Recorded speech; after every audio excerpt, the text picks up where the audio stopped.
থেকে যদি বলি বিভিন্ন সংবাদ কিন্তু আমরা দেখতে পেয়েছি এবং সেক্ষেত্রে আসলে যুক্ত করতে চাই ডক্টর ইউনূস এবং নরেন্দ্র মোদীর যে বৈঠক হয়েছে সেই বৈঠকে স্বাভাবিকভাবেই শেখ হাসিনার বিষয়ে এসেছেন এবং তার প্রত্যাবর্তন নিয়েও কথা হয়েছে।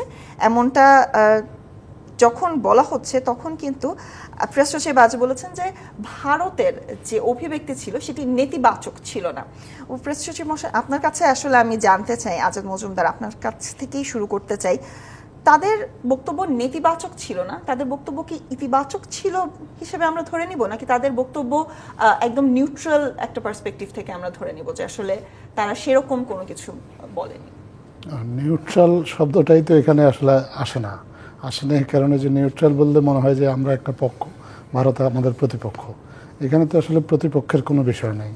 আমাদের দেশের একজন নাগরিক, তার বিরুদ্ধে আমাদের দেশের আদালতের সমন আছে, আমাদের দেশের আদালত তার বিরুদ্ধে গ্রেপ্তারি পরোয়ানা জারি করেছে। আমরা আমাদের চুক্তি অনুযায়ী ভারতের কাছে আমাদের আদালতের নির্দেশনার কথা জানিয়েছি এবং তাদেরকে বলেছি আমাদের দেশের নাগরিক যিনি আমাদের দেশে অপরাধের দায়ে অভিযুক্ত তাকে ফেরত দেবেন। সো এখানে পক্ষ বিপক্ষ বা নিউট্রালিটি এগুলোর কোনো বিষয় নেই, এখানে কিছু কূটনীতিক বিষয় আছে। আর ইতিবাচক যে কথাটা আপনি বলছেন, এটা আসলে এই বৈঠকটা হওয়াটাই তো আসলে সবচেয়ে বড় ইতিবাচক একটা বার্তা। কারণ আপনি জানেন যে দুইটা দেশের মধ্যে সম্পর্কের ক্ষেত্রে কিছু ক্ষেত্রে টানাপোড়েন সৃষ্টি তো অবশ্যই হয়েছিল, বিশেষ করে 5ই আগস্ট পরবর্তী সময়ে বাংলাদেশের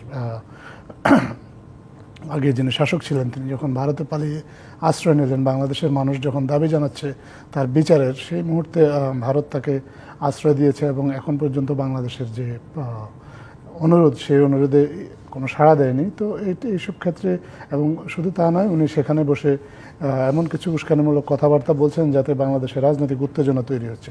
তো এটা আর প্রেক্ষিতে সবসময় ভারতের সাথে কিছুটা টানাপোড়েন তৈরি হয়েছিল। তো সেই টানাপোড়েনটা অন্তর্বর্তীকালীন সরকারও বিশ্বাস করে যে সেই টানাপোড়েনটা দূর করা সম্ভব আলোচনার মাধ্যমে, এবং এটা কোনো শর্তযুক্ত বিষয় না যে একজনকে ফেরত দিলেই সম্পর্ক উন্নয়ন হবে। কারণ বাংলাদেশ আর ভারতের আসলে সম্পর্কটা বহুমাত্রিক, এখানে অনেক ধরনের বিষয় জড়িত আছে, বাণিজ্যিক স্বার্থ জড়িত আছে, পাশাপাশি আমাদের যে অভিন্ন নদীর পানি বন্টন সেটা আছে, দু দেশের মানুষ সীমান্তে একই ধরনের কালচার শেয়ার করে বাংলাদেশের অনেক অঞ্চলে, যাদের সাংস্কৃতিক এবং ভাষাগত মিল আছে। তো ইত্যাদি কারণে যে সম্পর্কটা ভারতের সাথে বাংলাদেশের, এই সম্পর্কটা বহুমাত্রিক এবং এটা নানাভাবে এটা উন্নয়নের সুযোগ আছে। তবে এই সম্পর্কটা উন্নয়নের ক্ষেত্রে এ পর্যায়ে আসাদুজ্জামান রিপন, আপনার কাছে আসলে জানতে চাই, আমরা কিন্তু শিরোনামের সময় আসলে বলছিলাম হাসিনা ইস্যুতে দিল্লি চুপ থাকায় অসন্তুষ্ট বিএনপি, এর আসলে ব্যাখ্যা চাই। তারা বিভিন্ন সময়ে বিভিন্ন মন্তব্য, আসলে গতকাল যেরকম আমরা আপনাদের দলীয় পক্ষ থেকেও কিন্তু শুনেছিলাম যে আপনারা এই বৈঠককে স্বাগত জানিয়েছেন এবং সম্পর্ক ভালো হবে এমনটা কিন্তু আশা করা হয়েছে দু দেশের মধ্যে সম্পর্ক। সেক্ষেত্রে আসলে আপনার কাছ থেকে আসলে ব্যাখ্যা জানতে চাই। ধন্যবাদ আপনাকে। নম্বর 1 হচ্ছে যে আমাদের অন্তর্বর্তীকালীন সরকারের প্রধান উপদেষ্টা তিনি একটা সফল বৈঠক করেছেন ভারতীয় কর্তৃপক্ষের সাথে। এই প্রথম আমার কাছে মনে হলো গত 15 বছর পরে বাংলাদেশ ভারতের সাথে ঠিক চোখে চোখ রেখে কথা বলেছে। এটা বাংলাদেশের নাগরিক হিসেবে এটা আমরা পছন্দ করেছি, ভালো লেগেছে। নিঃসন্দেহে আমাদের শুরুটা ভালো। আমরা যে নতুন বাংলাদেশ স্বপ্ন দেখি, যে আকাঙ্ক্ষার কথা আমরা বলি, আমরা তো ঠিক আমাদের পররাষ্ট্রনীতি, আমরা বাংলাদেশকে তো ওই জায়গায় দেখতে চাই। এটা আসলে গায়ে পড়ে ঝগড়া করার বিষয় না, অথবা বৈরী সম্পর্ক করা না। একটি রাষ্ট্র আরেকটা রাষ্ট্রের সাথে যে আপনার সম্পর্ক উন্নয়ন করবে, তার ভিত্তিটা কী হবে? এটা তো পারস্পরিক সম্মানের ভিত্তিতে হবে, পারস্পরিক সহযোগিতার ভিত্তিতে হবে। এটা মানে শুধুই দিয়ে গেলাম, এটা তো কোনো সম্পর্ক না। যেমন শেখ হাসিনা যখন আপনার অবৈধভাবে ক্ষমতা ছিলেন, তিনি একটি কথা বলতেন, ভারতকে যা দিয়েছে সারা জীবন মনে রাখবে। কাউকে সারা জীবন মনে রাখার সম্পর্ক যদি একটা প্রেমের সম্পর্ক হতে পারে, এটা তো কোনো কূটনৈতিক সম্পর্ক, এটা তো একটা মানে মিউচুয়াল আন্ডারস্ট্যান্ডিংয়ের সম্পর্ক হয় না, তাই না?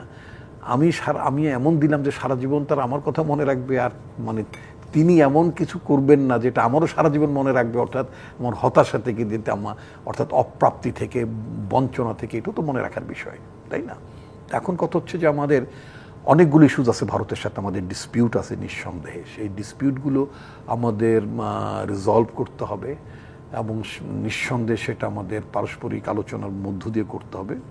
এটা মিউচুয়ালি করতে হবে, কারণ আমরা তো আসলে তাদের সাথে ঠিক এখনকার দিনে তো আমরা ঠিক মানে যুদ্ধ করে যেমন কোনো কিছু চাপিয়ে দেওয়া যেমন আদায়ও করা যাবে না। খুবই একটা বাজে অ্যাটেম্পট আমরা দেখতে পাই তাদের বিভিন্ন মিডিয়াতে, সেটা তারা বন্ধ করছে না। যদিও তারা বলে যে এটা মানে তাদের দেশের মিডিয়া ফ্রি, সুতরাং মিডিয়াতে তারা ইন্টারফেয়ার করতে পারে না, এই ধরনের একটা ব্যাখ্যা তারা দেয়, আমি দেখেছি। কিন্তু আমার বক্তব্য হচ্ছে আমাদের বাংলাদেশের সংবিধানে একটা বিধান কিন্তু আছে, সেটা হচ্ছে যে রিপোর্টিংয়ে মানে পত্রিকায় লেখালেখির ক্ষেত্রে যে কোনো ব্যাপার হোক না কেন, কোনো বন্ধু রাষ্ট্রের সাথে সম্পর্ক হানি হতে পারে এমন কোনো মন্তব্য, এমন কোনো লেখালেখি হলে তার বিরুদ্ধে পিনুটিভ মেজার নেওয়া যায়। এটা করেছিলাম। যে অনুপ চেটিয়া ছিলেন ভারতের বিচ্ছিন্নতাবাদী মানে ভারতীয় সরকারের মানে বক্তব্য অনুযায়ী বিচ্ছিন্নতাবাদী আন্দোলনের নেতা অনুপ চেটিয়া, তিনি বাংলাদেশে আশ্রয় মানে বাংলাদেশে ছিলেন, তিনি লুকিয়েছিলেন এখানে। এবং শেখ হাসিনা ক্ষমতা আসার পরপর অনুপ চেটিয়াকে ভারতের কাছে তুলে দেওয়ার উদ্যোগ নিলেন। তখন আমরা, অর্থাৎ লেখাটা আমার নিজের নামেই ছিল, আমি প্রশ্ন তুলেছিলাম যে বাংলাদেশের সংবিধানে খুব ক্যাটেগরিক্যালি উল্লেখ করা আছে যে মহান মুক্তিযুদ্ধের মধ্য দিয়ে বাংলাদেশ তার ইন্ডিপেন্ডেন্স গেইন করেছে, স্বাধীনতা অর্জন করেছে। পৃথিবীর মুক্তিকামী মানুষের মুক্তি সংগ্রামকে বাংলাদেশ সমর্থন দেবে। আমি প্রশ্ন তুলেছিলাম যে অনুপ চেটিয়া 1971 সালে তার বয়স ছিল 16 থেকে 18 বছর, একটা মানে কৈশোর উত্তীর্ণ যুবক, এবং আমাদের বাংলাদেশের মানুষ শরণার্থী হিসেবে ভারতের নানান রাজ্যে গিয়েছিল। এই যে আমাদের মুক্তি পাগল মানুষগুলো যে মানে ভারতে আশ্রয় নিয়েছে বা ভারত থেকে তারা মানে ট্রেনিং নিয়ে আবার এই দেশে এসে যুদ্ধ করেছে, এটা তিনি প্রত্যক্ষ করেছেন।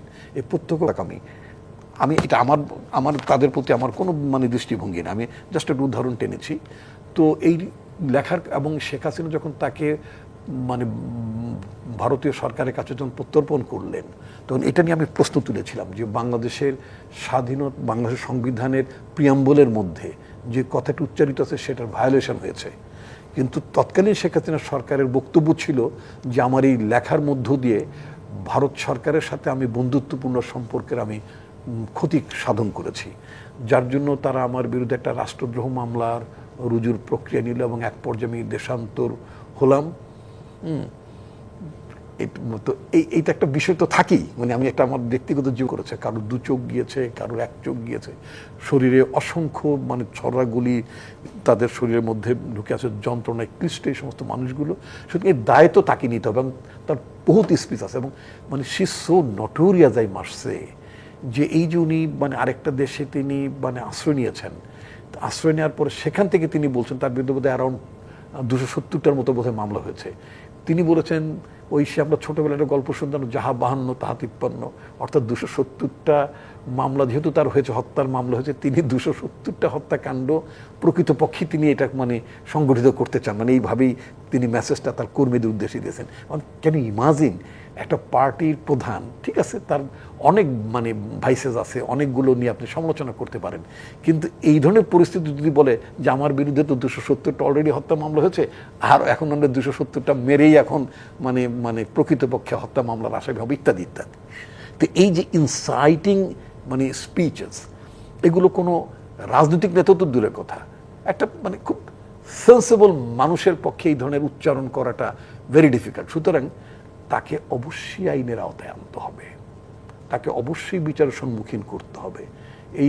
তিনি এই হত্যাকাণ্ডের যে তিনি প্রধান নির্দেশদাতা, এটার ব্যাপার এই সাক্ষ্য প্রমাণের কোনো আপনার ঘাটতি নেই। আমার পিটিশন টাইপের ইটস নট কারেক্ট। যেমন আপনার রোহিঙ্গাদের বেলায় আপনি যে নিউজটা পড়েছেন, আপনি সেখানে প্রত্যাবাসন হবে, ওখানে ওটা প্রত্যর্পণ হবে না, প্রত্যর্পণ অ্যাপ্লিকেবল অনলি আপনার কাঙ্ক্ষিত রাষ্ট্রের কাছে। সেক্ষেত্রে আজাদ মজুমদার, আপনার কাছে আসলে আমি প্রশ্নটা দিয়ে আসলে বিরতিতে যেতে চাই। রাজনৈতিক বন্দির ক্ষেত্রে আমরা তাকে বারংবারই, শেখ হাসিনাকে আমরা বারংবারই রাজনৈতিক ভাবে কিন্তু আমরা বলা হচ্ছে যে মাত্র বিচার বহির্ভূত হত্যাকাণ্ড, দুর্নীতি, লুটপাট, নানা ধরনের অভিযোগ আসে। তো ওনাকে আসলে অভিযুক্ত হিসেবে দেখাই ভালো। উনি যদি বা মনে করেন উনি নিরপরাধ, উনি দেশে এসে ওনার বিরুদ্ধে যে অভিযোগ আছে সেই অভিযোগ খণ্ডন করবেন, ওনার সেই সুযোগ তো রয়েছে। তবে ভারতের ক্ষেত্রে এটা আসলে যতটা না রাজনীতি, তার চেয়ে আমার কাছে মনে হয় যে কিছু কৌশলগত বিষয় আছে। এটা যেমন আপনার উনি একটু আগে রিপন ভাই বলছিলেন যে ভারতকে উনি যা দিয়েছেন ভারত আজীবন মনে রাখবে। তো এরকম কেউ যখন একটা দেশকে এরকম দিয়ে যায় ক্রমাগত, তখন তাকে তো দেখতে হয় একটা দেশের। যদি না দেখে তাহলে তো আর নতুন দালাল তৈরি হবে না। নতুন করে আরও যারা তাদের দালালির জন্য প্রস্তুত হচ্ছে বা দালাল হতে চায়, তারা কোন ভরসায় করবে? তারা যদি বিপদে পড়ে তারা যে ভারতে আশ্রয় পাবে, সেই নিশ্চয়তাটা ভারত তাদেরকে দিতে চায়। নতুন দালাল তৈরি করার জন্যই আসলে পুরাতন দালালদেরকে ভারত আশ্রয় দিচ্ছে, অনেকটা এরকমই আমাদের কাছে মনে হয়। আর এর বাইরে এখানে তো অন্য কিছু নাই, এখানে রাজনীতির কোনো বিষয় নেই। বিষয়টা বাংলাদেশের মানুষ তো রাজনৈতিক ফয়সালা তো ওনার আসলে 5ই আগস্ট হয়ে গিয়েছে, ওনার রাজনৈতিক ভাগ্য কিন্তু সেদিনই নির্ধারিত হয়ে গিয়েছে। এখন যেটা হচ্ছে সেটা উনি যেই সব অপরাধের সাথে যুক্ত ছিলেন আপনার ক্ষমতায় থাকাকালীন সময়ে, সেই অপরাধগুলোর জন্য মামলা হয়েছে, যারা ভুক্তভোগী তারা মামলা করেছে। আইসিটিতে আরও অনেকগুলো মামলা হয়েছে, এই মামলাগুলো তদন্তাধীন আছে এবং আদালত থেকে বলা হয়েছে ওনাকে জন্য যদি আমরা আসলে জিজ্ঞাসা করি, খুব সহজ করে সেই প্রক্রিয়াটাকে কিভাবে ব্যাখ্যা করা যায়? প্রক্রিয়াটা খুব সোজা। ভারতের সাথে বাংলাদেশের একটা বন্দি বিনিময় চুক্তি আছে, সেই চুক্তির আওতায় বাংলাদেশ ভারতের কাছে ওনাকে চেয়েছে। এখন প্রশ্নটা হচ্ছে যে উনি ভারতে বন্দী কিনা। আমরা সাধারণভাবে জানি যে উনি বন্দী।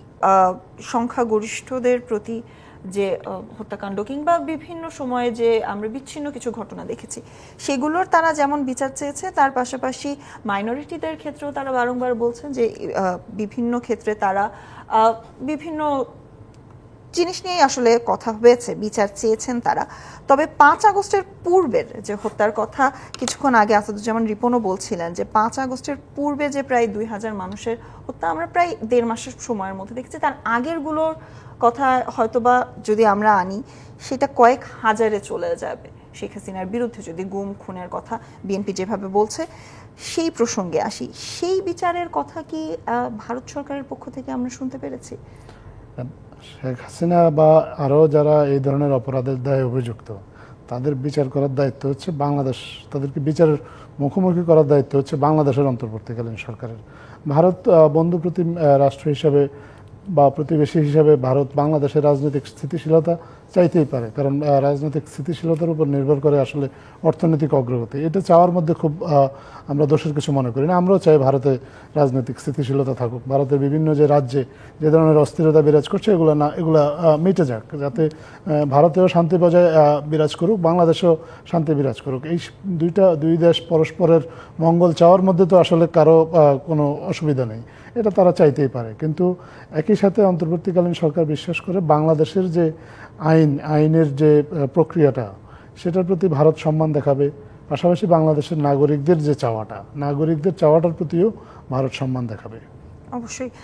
সেক্ষেত্রে সমানের কথা যখন বলছেন, একটি জিনিসে কিন্তু আমরা গণমাধ্যমের বৈঠকে ভারতের পক্ষ থেকে, ভারতীয় গণমাধ্যমে আমরা যাই দেখি না কেন, একটি আসলে কোট আনকোট কথা বলতে চাই, মোদী সরকার কিংবা নরেন্দ্র মোদীর পক্ষ থেকে পারস্পরিক সম্মানের কথা কিন্তু বলা হয়েছে এবং তিনি কিন্তু বারংবারই বলেছেন যে সুসম্পর্ক ভারতের সাথে শেখ হাসিনার যেরকম সুসম্পর্ক ছিল, কিন্তু বারংবারই প্রফেসর ইউনূসকে সম্মান এবং শ্রদ্ধা জানানো হয়েছে।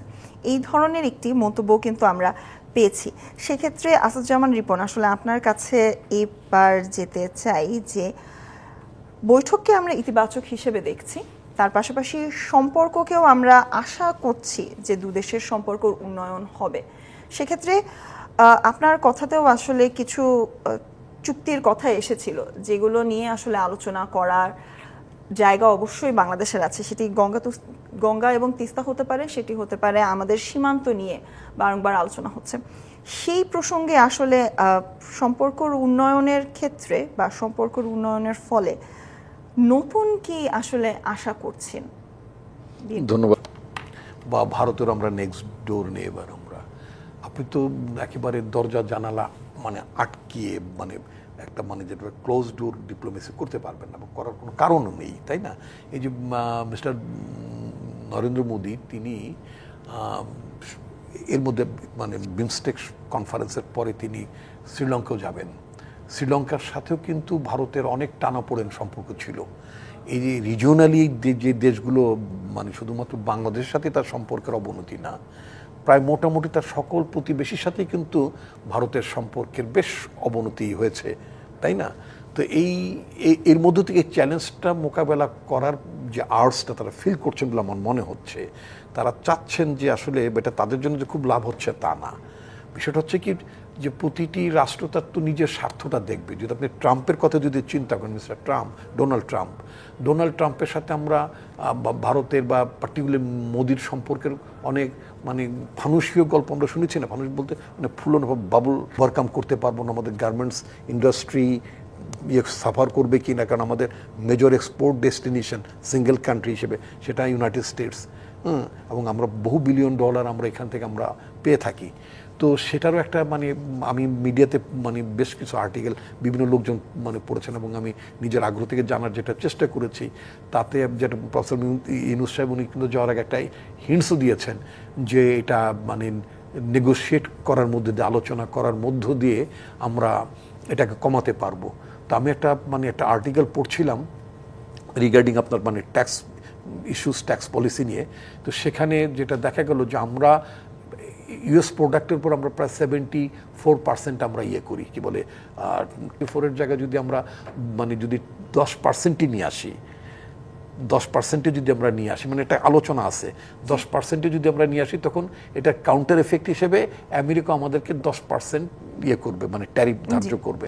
আমরা যদি 10% ট্যারিফ যদি ওদের উপর ইম্পোজ করি, যেহেতু আমার ইম্পোর্ট অনেক কম, তাতে আমি বেশি হব না, সাফার করব না।